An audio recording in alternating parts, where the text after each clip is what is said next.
As a part of our transition to adulthood services, we often get questions about the future of the family member. And with many of our clients, they will go on and have very productive lives and live alone and get married and have children and all those things. But we also have a certain population that probably won't live alone. And those families are always very concerned about the future of their family member as they age and as they leave this earth in whatever capacity that is. So we want to make sure we're being mindful and preparing for those things. And we have a lot of resources we can refer you for on those things, but I get asked a lot of questions about guardianship and special needs trusts.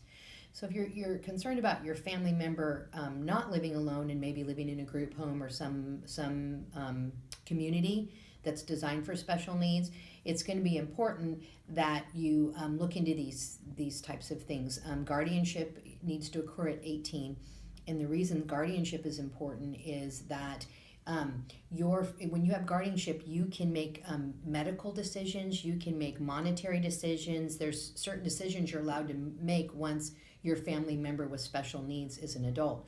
But if you don't have guardianship in place, you won't have a right to make those decisions, and that can be a safety issue for your family member with special needs.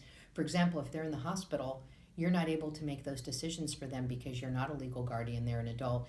And I've heard stories of situations where the family member, the special needs family member, is kind of mad at you, and doctor says, "Can I talk to your parents?" And they go, "No," and they don't understand the ramifications of saying no. So it's important that we protect our family members. So think about guardianship, and there are many different types of guardianships, and we can help you find places that do that. The other thing to think about is the special needs trust. So many of our family members that are going to be needing assistance throughout their life are maybe on some Medicaid or government assistance. And with a program like that, you really have to be indigent. You can't have financial resources. So if you're wanting that family member to inherit some of your estate, it has to be sheltered in a special type of trust. And these trusts are established, and the same people that do guardianship and SSI usually help out with these trusts. So they're established to protect you and protect the family member. Because if in fact Medicaid does find out you had assets and you had received services from Medicaid, they can come back and try to redeem compensation for those, and you can lose your Medicaid.